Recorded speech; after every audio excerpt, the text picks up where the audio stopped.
حيكون في سحب جوالات على متابعين ابو الياس القدامى، يوزرات لتكتب قديمه. نعم، حينزل جوال 16 في بثوث. انا احب متابعيني جدا. تفضل يا شيخ الله يخليك، عندي استشارة. أنا عندي ولد اسمه عبد الرحمن. أنا ولدته 6 شهور.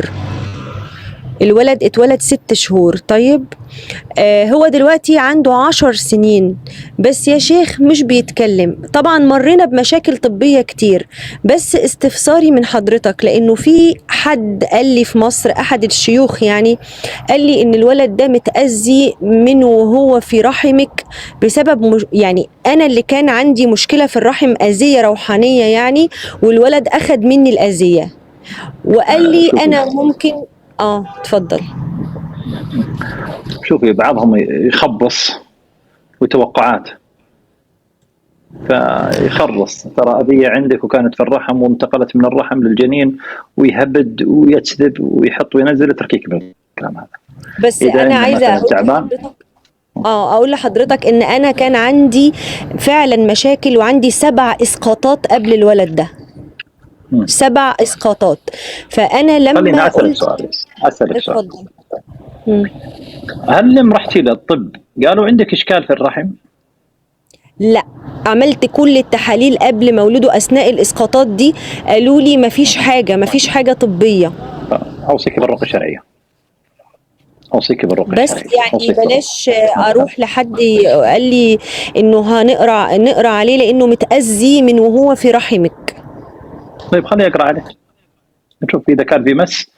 حتى لو كان في الطفل ترى يعرف المس موجود، يعني المس يعني في الطفل الرجل يعرف. نعم، المتمكن يعرف إن في مس، والكذاب بيرقيك الأثر يعني نحاول إنه يعني ياخذ منك مالا. يعني حضرتك ما تقدرش تعرف لي اذا كان ده حقيقي ولا لا؟ كيف أعرف انه والله؟ فعلا أنا في الولد الرياض وأنت عنده. بمصر. أنا ما أرقي الناس الأثر، يعني ما أقول لك والله يا عبير هلال اسم أمك تاريخ ميلادك السبت ولا الأحد جيتي.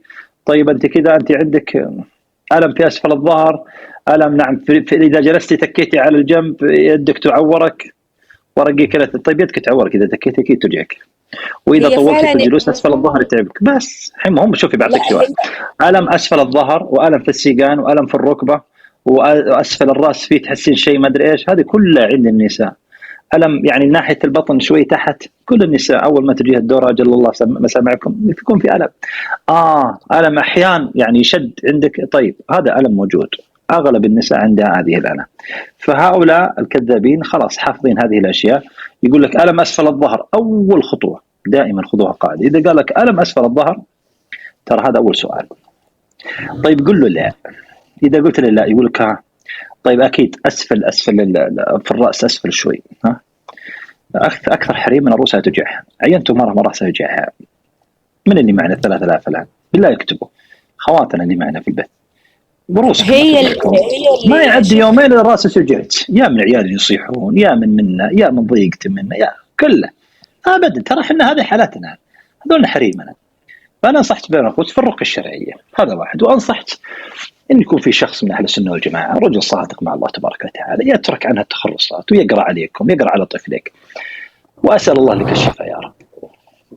طب ينفع اعمل له حجامه يا شيخ ولا صغير قوي على الحجامه؟ لا صغير والكلام هذا تركيكم عنه. صغير لا تسوي له حجامه ولا تسوي له شيء. لا اقرأ عليه قرآن. أوصيك بالرقية الشرعية، اقرأ عليه أنت، اقرأ عليه الفاتحة وآية الكرسي خواتيم البقرة والإخلاص والفلق والناس. يلا في حفظ الرحمن يا أختي. أوصيك بتقوى الله عز وجل والدعاء له. من هو الذي قال من الصحابة إن المرأة تلد على 6 شهور؟ من هو؟ يلا اكتب. أنا يا شيخ إذا طلبت حاجة أو دعيت ربي يعني أحصل مرادي قريب مثلا. هاي لا تنساني أنا والمتابعين الآن ندعي لنا. لا بجد شيخي بخصوص مثلا الوظيفة، حتى أطلب مبالغ مالية أحصلها قريب. ادعي لي يا رجل، والله اني صادق. الله يزيدك. والله اني محتاج شيخ. بس في شيخ نقطة هناك.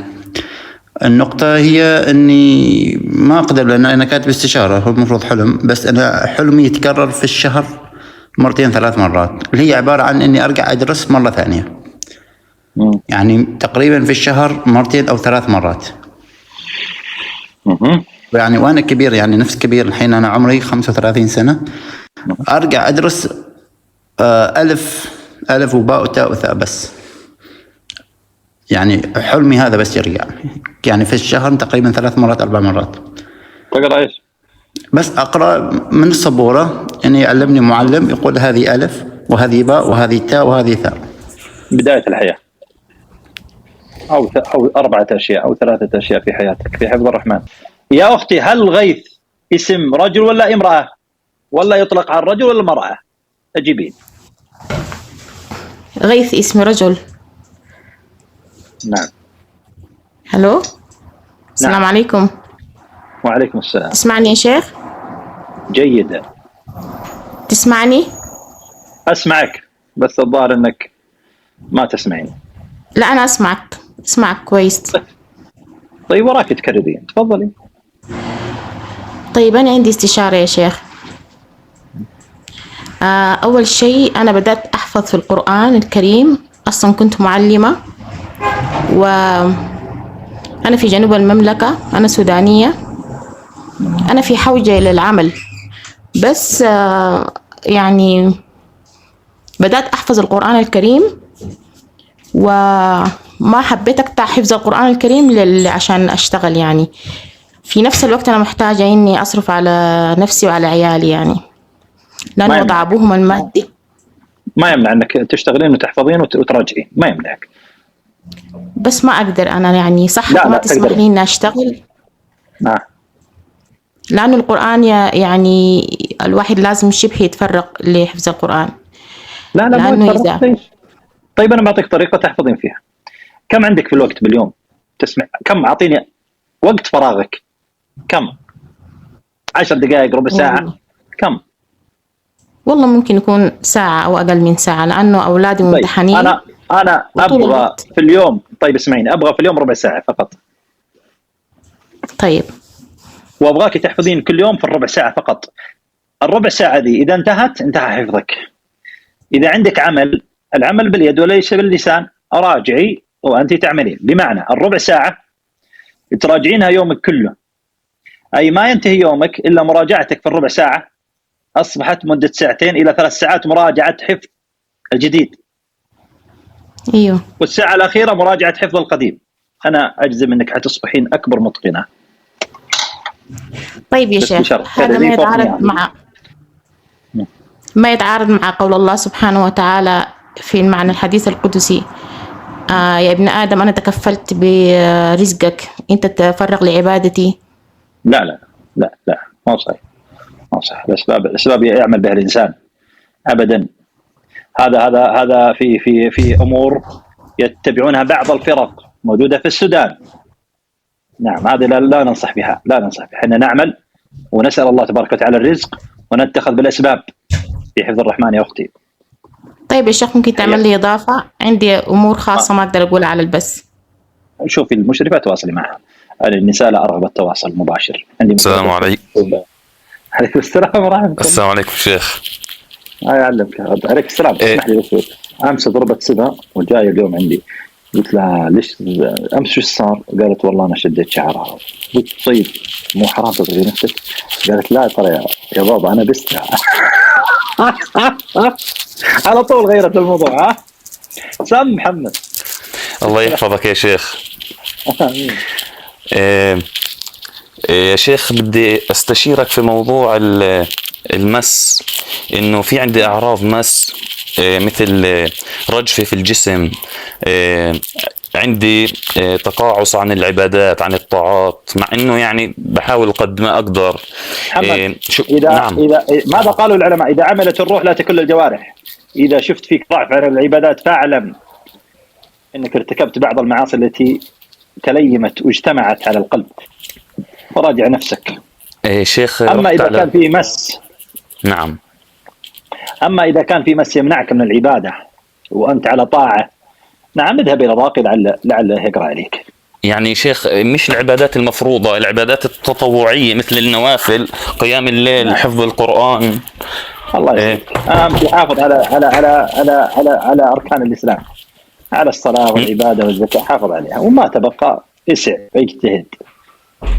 يا شيخ طيب عند الرقي، الله يحفظك، عند الرقية بتعرق، جسمي بنتفض، رجلي اليمين أكثر إشي.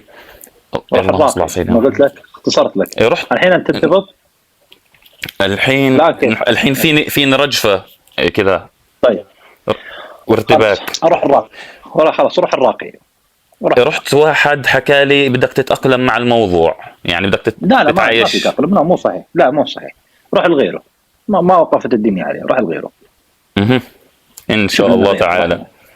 الله يحفظك ويحفظك يا رب. حافظ على أورادك بس، وأنا أخوك أهم شيء حافظ على أورادك. السلام عليكم. السلام. أنا بس عندي استشارة في الرقية، اللي هو إذا يوم أرقي تطلع مثل المي من البطن، هذه شو؟ مي تطلع كيف؟